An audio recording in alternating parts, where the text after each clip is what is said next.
Veronica presents Part 2 of the AI Repertory Theater's production of Loreen on the Lam by Marie Elena Zuniga.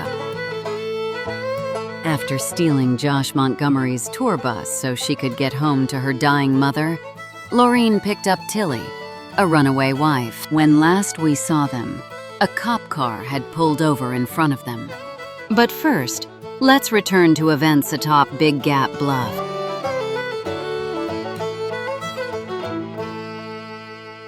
Chapter 4. Fall 1986, Red Boiling Springs. The leaves rustled at Mac Johnson's feet as he climbed the trail to the top of Big Gap Bluff. The sun was sinking fast. He filled his lungs with brisk, clean air as he wound through thick woods. He had to make sure it was still there. All of it. He had a ways to go yet. Maybe he wasn't as young as he once was, but he was still full of spit and vinegar, or at least spit, as his unofficial daughter-in-law Gertrude said of him. When his fool of a son Nathan had gotten her with child and then took off, Mac decided to do his Christian duty and the right thing and take care of them both. He didn't care what the local folk thought about him being a single man and having them move in. He had disowned his shiftless son years ago. Gertrude and Loreen were his family now, and he loved them both, especially Loreen. She was the spitting image of his wife, rest her soul, with soft blue eyes and hair the color of wheat. Loreen sat with him on the porch, listening to his stories with that crooked smile.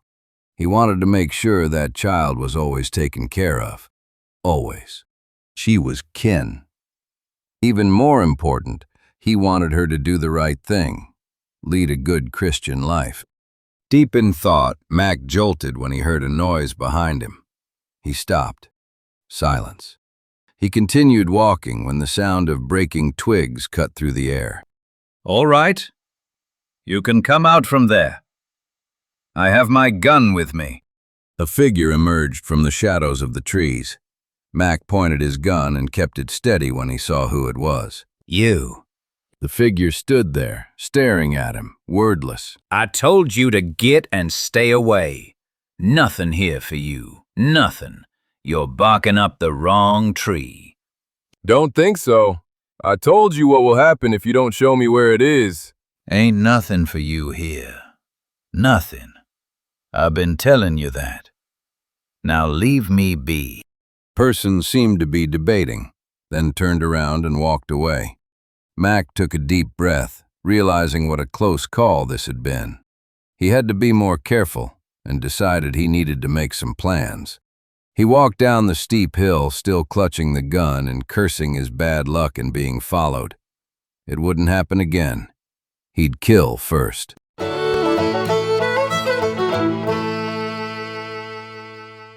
Chapter 5. In the glove compartment, which Loreen somehow managed to find, were papers. She looked through them as fast as she could, while the police officer sat in his car, the blue light flashing. Permit. Insurance. It was all there. Now all she had to do was tell a story of some kind. But what? "God, I hope it's not my husband," Tilly moaned. "I bet he sent them to come get me." "Oh, hush up," Loreen said. She was tired, cranky, and was probably about to go back to prison. But she had an idea. "Tilly," She used her informal name because she needed something and fast. "you sit up here in the driver's seat. I want you to tell the officer that everyone, including Josh Montgomery, is asleep in the back of the bus. That you're one of his groupies." Tilly bristled, her face showing fake indignation. "As I was saying, tell him you came up here to get a smoke. Tell him everyone was tired, including the driver, and needed some rest. Be smart about this, girl, and don't mess it up." Tilly seemed puzzled, then gave Loreen a smug smile. "I knew something wasn't right about you. Okay, I'll do this. But you have to tell me what's going on and keep me on this bus as far as you go. I have the second sight, or so my mama said, and I got a weird feeling about you. Mid-sentence, the officer was pounding at the side door. Loreen ran to the back of the bus, hoping she hadn't been spotted. She couldn't take a chance that the police were hunting her and might recognize her mug. From her hiding place behind the divider space, Loreen couldn't hear much, but Tilly seemed to be doing a good job. Probably leaning over the policeman, showing him her wares or batting those eyelashes that looked like Tammy Faye what's-her-names. After a few minutes, she heard the officer say something, the car door slam, and the car drive off. Tilly sat on the edge of the driver's seat, smiling as if pleased with herself. I did real good, just like you told me.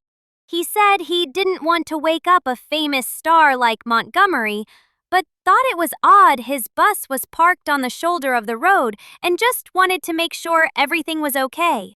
Thank God he wasn't sent by my asshole of a husband. He did ask about my bruise, though. I told him I bumped into the bathroom door of the bus. That stupid local yokel cop believed me. Men! They're all stupid as far as I'm concerned. It was a close call, to be sure. The police in these parts probably hadn't gotten wind of the bus theft yet.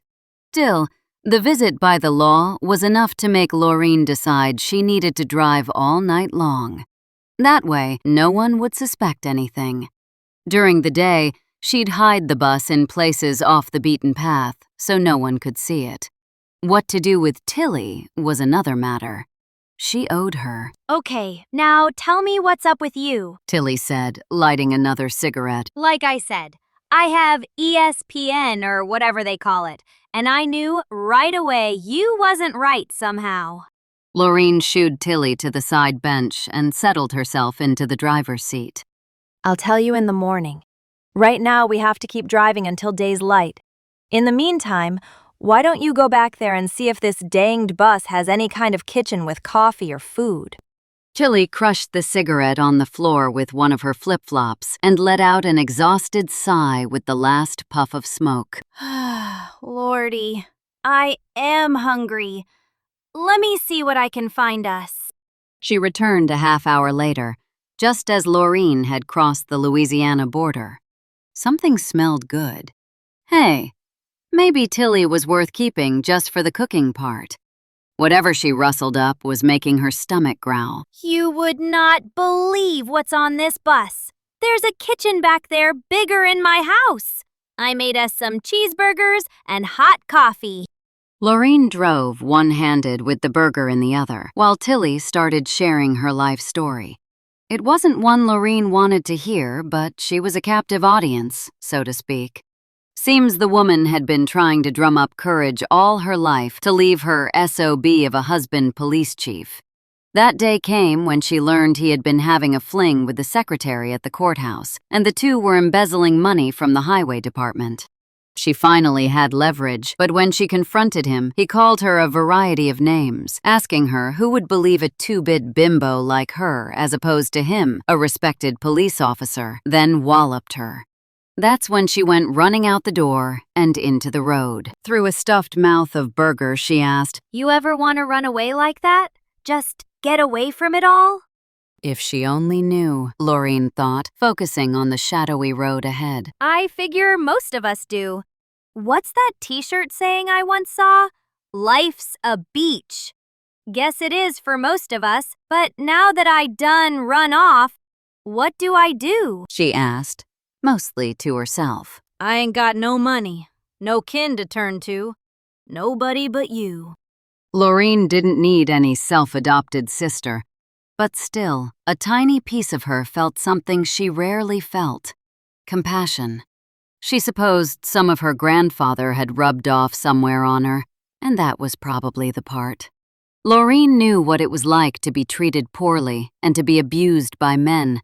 In that way, and probably others she didn't care to know about right now, she and Tilly were alike. Swigging down some coffee, Loreen wondered what to do about her new passenger. She was making this up as she went along, so maybe some opportunity would come up to dump the poor gal at a shelter or something. Well, if she couldn't ditch her, at least Tilly could be helpful. Ever drive a bus? Loreen asked, ignoring her comment. No, but I drove lots of tractors on my pa's farm. Then best get some sleep because you have the next shift.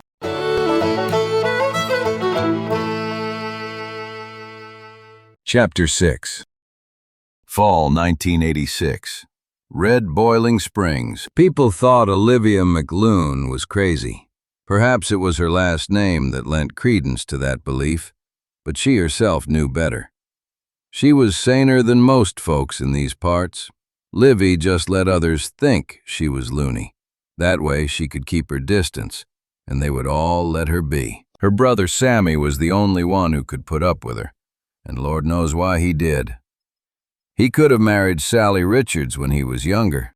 She was the first-grade teacher at the elementary school and pretty, but she would have none of Livy in the house. Your sister needs help, and we can't have her as part of our marriage. She has to be put away where she'll be taken care of. With that, Sammy and Sally parted ways. Livy never liked her anyway, with her fancy airs and polished talk. As the years passed, Sammy never married, and he took good care of her, his sister older by 10 years, as he had promised their mama he would do. Livy, now you know you're not supposed to run outside in the yard in just your slip. It ain't fittin', and you'll catch cold. He used to say this in his quiet voice, which would calm her down.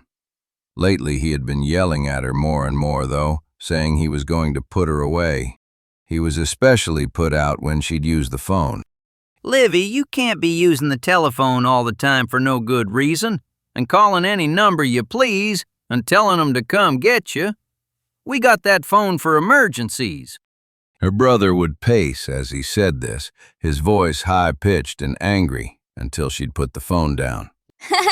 I was just funnin', Sammy. She'd say, giggling, cupping her hands over her mouth as if ashamed. No harm done. She supposed in some ways she was what folks called quar, but it was just her way with things. She had been better since taking the medicine that Sammy said she should take. It made her dizzy in the head, though, and that bothered her. Still, she could focus clearer, like right now, watching Mac Johnson walk across the valley and up the trail to Big Gap Bluff. A cool breeze ran through her loose graying hair as she watched from the rocker on the front porch, wondering what Mac was up to these days. This trip had become regular, once a week on a Thursday evening. He wasn't much of a hunter, so no need for him to be heading into the woods. And the only time he left the house was to work at the lumber mill. That and going to Sunday morning service at the Church of Christ. She had heard from Sammy, who loved to talk to the neighbors, that Mac tried to get Gertrude and his granddaughter Loreen to go to church with him, but they weren't real religious. Now there's a story, She snorted, rocking harder. Everyone in these parts knew that Mac's son Nathan got Gertrude in a family way and took off. Nobody knew what happened to him, but there was talk that he had been involved in something shady. Gertrude told folks he had enlisted in that Asian war and died over there. Truth was, more likely he ran off and didn't want to care for the child. He was always shiftless, that Nathan. Got away with a lot because of his good looks, too. Loreen, the poor child. She got the worst of it, with her mother being alone and stubborn to boot. Livy supposed the only good thing Loreen did have was her grandpappy Mac, who now had disappeared into the thick woods and up the hill. Livy was curious. What was Mac doing, going up to the bluff? Some people still moonshined, but not many. No, it had to be something else. A woman? No, Mac was too religious, and he seemed God-fearing enough, but you never knew, given his son. The apple doesn't fall far from the tree, the saying goes, so maybe this tree wasn't so good after all.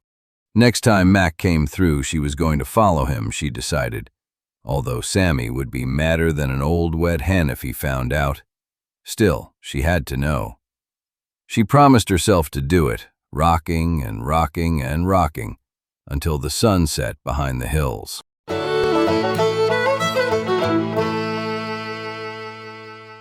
Chapter 7.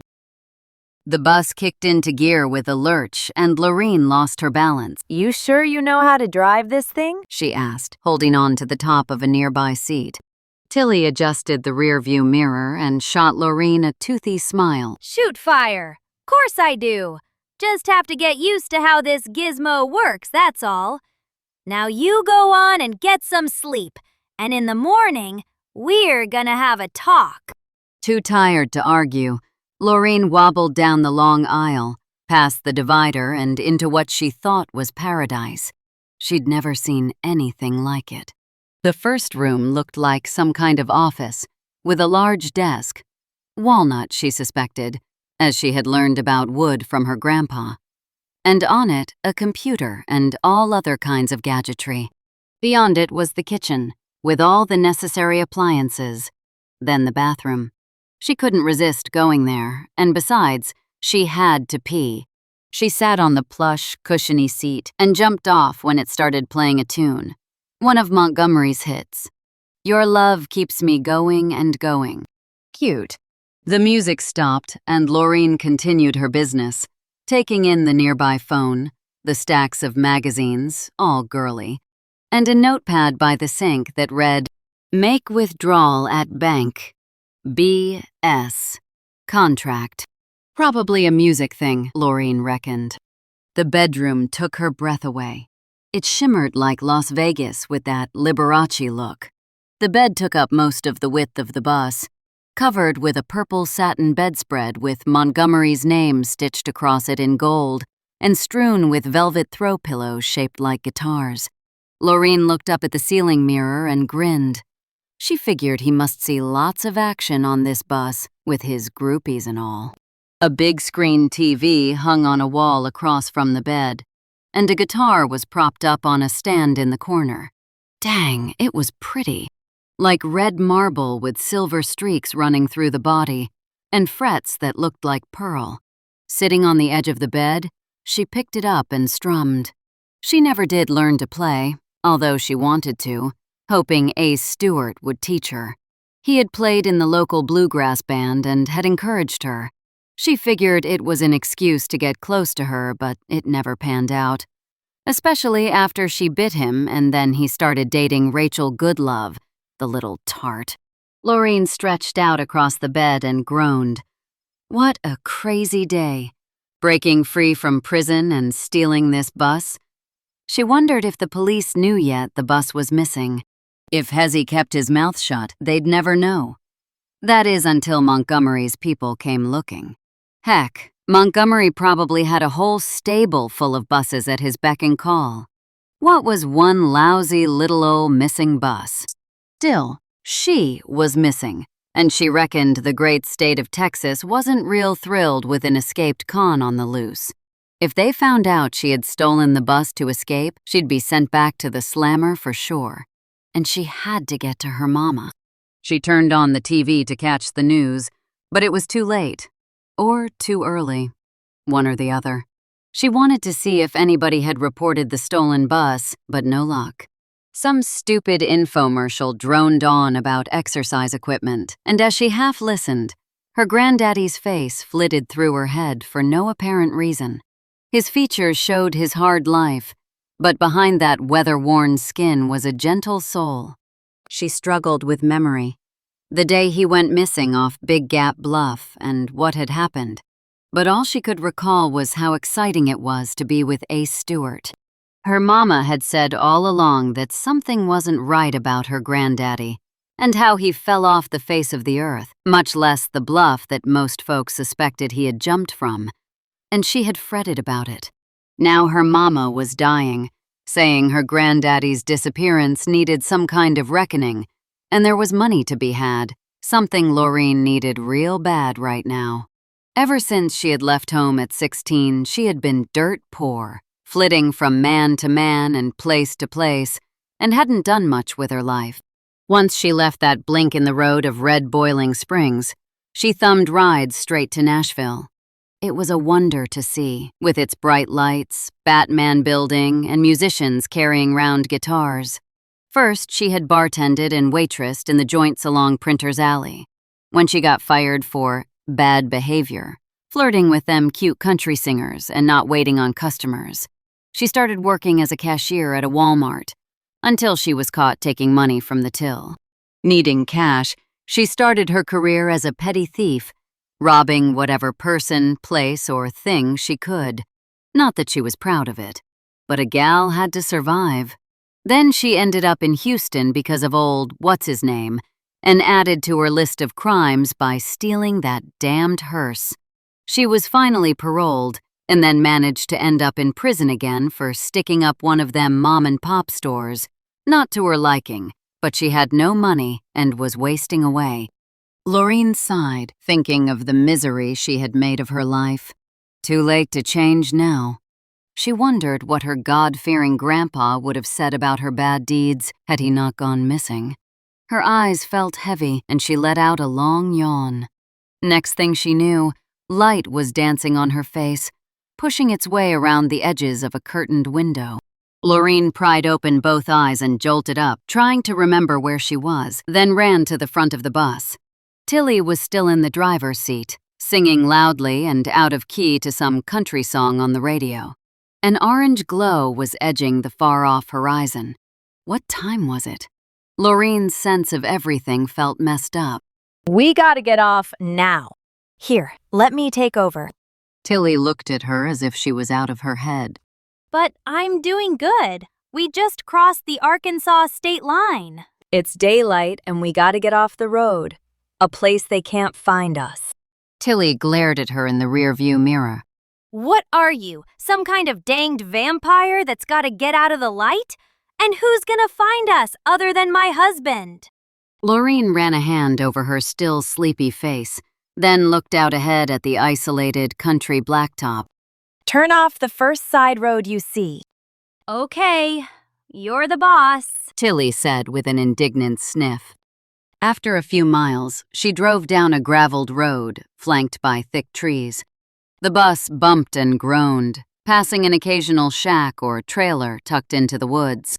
They passed a cardboard sign poked into the ground reading, "Tent Revival Meeting with Preacher John Owens.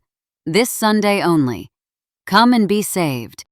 Ahead, the shoulder was wider, and Loreen told Tilly to pull over. The bus rumbled to a stop.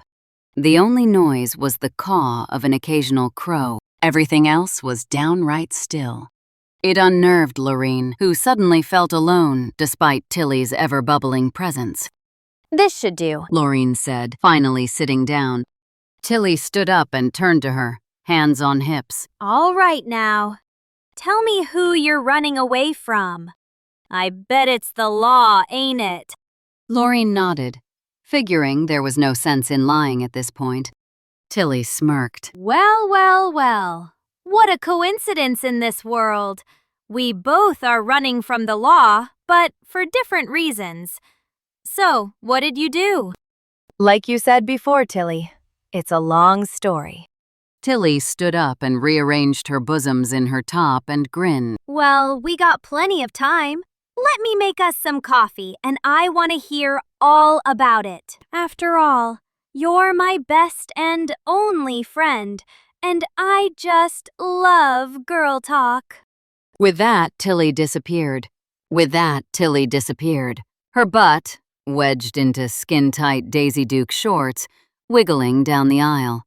For the first time, Loreen really wanted to do something terrible to Tilly. But she wouldn't. She wasn't about to add murder to her list of crimes. The sun was climbing fast into the morning sky, and it was getting hot inside the bus. Loreen didn't want to waste what gas they had by running the engine for the AC. She stumbled to the back of the bus where Tilly was pouring 2 mugs of coffee. What you doing? Tilly asked. Looking for folding chairs, a blanket, anything. We have to get outside. Too hot in here. Then we have to make some plans. Here, this'll do. Loreen grabbed one of the sheets in a nearby closet. Well, come on then, unless you want to melt into a puddle of sweat in here. Tilly shot her a nasty look and followed her with the 2 mugs. In a patch of grass in the shade of 2 tall trees, Loreen spread out the sheet and they both settled into its coolness. Tilly sat cross-legged while Loreen spread out flat on her back, arms behind her head, looking up at the cloudless sky. With some prodding, Loreen began to tell Tilly her story, but only the parts she wanted. Some things were better left untold. She did share about Charlie Pistol, about the married jerk from Texas, about ending up in the slammer, even though she didn't say it was for stealing a hearse or robbing a store, and a little about Hezekiah and stealing the bus. On account of taking the bus, she had to tell Tilly about her mama dying in Red Boiling Springs, Tennessee, and how she had to get there before she passed, at which Tilly gave her a somewhat sorry look. Loreen conveniently left out the parts about the money her mama said was coming to her and her granddaddy's disappearance. Some matters were personal. Other than her one attempt at sympathy, Tilly sat there, her eyes wide, sipping coffee and nodding like one of those stupid bobblehead dolls. I never heard the like of it, She finally said. You have had some life. Little ol' me, on the other hand, I ain't never had nothin' but normal as apple pie. Tilly then proceeded to share more about her life. Married at 18 and now 30, although Loreen doubted that and pegged her for at least 40. One son who drove a truck and a motorcycle, a member of the women's local bowling league, and a part-time manicurist, at which she flashed her fake nails in front of Loreen, emblazoned with the waving red, white, and blue. After all that, Tilly became strangely quiet, and after a few seconds let out a sob, then another and another, each louder than the next. What am I going to do? Here I am with you, an escaped prisoner who stole Josh Montgomery's tour bus, and my idiot police husband hunting me down. Lordy, what am I doing to do? Tilly fumbled in the pocket of her shorts and pulled out a pack of cigarettes. She peered inside the box and let out a wail. I ain't got but one left. Shit, what am I gonna do? I'll be a mess if I don't get a smoke. A mess! This is exactly what Loreen feared might happen. She didn't need Tilly's problems or emotional baggage. As she rested there, thinking about her traveling companion, a shadow snagged the corner of her vision. She jolted up and turned to see a man standing at the edge of the woods. He looked to be in his 30s, wore a clean white shirt with bolo tie and neatly pressed pants, and was carrying a small suitcase of some kind. Loreen stood up, afraid. She acted tough most of her life, but the truth was, she walked around shaking in her own skin most of the time. What do you want? Now you just stay back. The man didn't say anything and smiled. Tilly was now also standing behind Loreen and whispered, Maybe we ought to get back on the bus. Loreen nodded. As she turned to walk, an object whizzed past her head, barely missing Tilly's back. It plopped on the ground with a thud. Loreen looked down and saw a black leather-covered Bible. The man was a few feet closer now, still smiling, and thumping on his suitcase, pointing to the words printed on its side. God's word is eternal. He was making strange motions with his mouth and fingers, trying to get them to understand something. Loreen picked up the Bible and for a second debated about throwing it back at the stranger. Instead, she looked down to where the good book had opened. Romans 12:17. Do not repay anyone evil for evil. Be careful to do what is right in the eyes of everybody.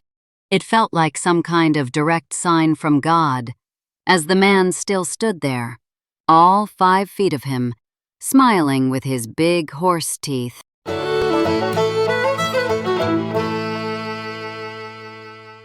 Chapter 8. Winter, 1986. Red Boiling Springs. Outside, snow whirled around the corners of the house, making what Mac Johnson called a misery sound. Inside, a fire crackled, thanks to the wood he had chopped yesterday. A lazy warmth filled the room as he sat by the fireplace in his rocker, listening to the Saturday evening Grand Ole Opry on the radio. Minnie Pearl was doing some kind of silly skit that he was only half listening to. Mac was worried. He needed to do something about his situation, and soon. He knew no harm would come to him because if it did, the location of what he had hidden would never be found. But now, his granddaughter's life had been threatened. You tell me where you done hid what I want, or something may happen to Loreen. Something very bad that you won't like. Those words on the phone last night still echoed through Mac's heart, as strong and searing as the cold wind outside. He had brought Gertrude and Loreen into his home to keep them safe. For now, they were. The whirring of the sewing machine upstairs meant Gertrude was probably busy stitching up something new. Curtains, a dress for Loreen, a tablecloth. She liked to keep busy, which in Mac's Christian mind was a good thing. After her waitressing job at the dining room of the Donahoe Hotel, she'd often be cooking chicken and cornbread, or washing a load of his work shirts, or working out in the yard, weather permitting, tending the tomatoes, green beans, and cabbage. Loreen was another matter. As she reached her womanhood, she was getting sloppy and lazy. He hated to see that in anyone, especially a girl, and he was going to have to tell Gertrude to start setting his granddaughter on the straight and narrow. She was sprawled out on her stomach in front of the fire, reading one of those trashy drugstore magazines about some rock and roll group whose music was taking the place of the good solid country kind. Even with Loreen's flaws, though, he couldn't let anything happen to her. He had been threatened with notes in the mailbox, then with phone calls. Tell me where it's at, or you know what'll happen. Then the threats had come, with a deadline. Come the spring thaw and the hills passable. You show me where it is, or I'm coming to get Loreen. Mac glanced out the window.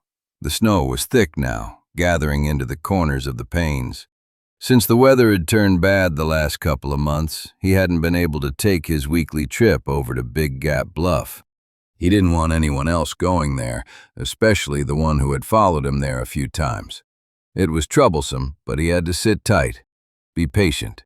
The ring of the phone startled him. They didn't get many calls, but when they did, Mac dreaded them. Loreen looked up at him, her face innocent. Want me to get that, Grandpa? Mac shook his head. He picked up the receiver and heard the voice he hated. Told you to stop calling here. Mac said beneath his breath. Loreen looked up, questioning. You're not to call here again, I say. Mac slammed the phone down and found Gertrude in the doorway. What on earth, Mac? Wrong number, he mumbled and went back to his rocker. It seemed to satisfy Gertrude, who went up the stairs. Mac scrunched his thick eyebrows in worry, a sickening feeling coursing through his body as Minnie Pearl cackled through the airwaves. Be strong, he scolded himself. He'd find a way out of this. He had to, for Loreen's sake. We hope you enjoyed part 2 of AIRT's production of Loreen on the Lam by Marie Elena Zuniga. Loreen on the Lam is available in print and ebook editions on Amazon.com. If you would like more of this kind of story, please let us know in the comments.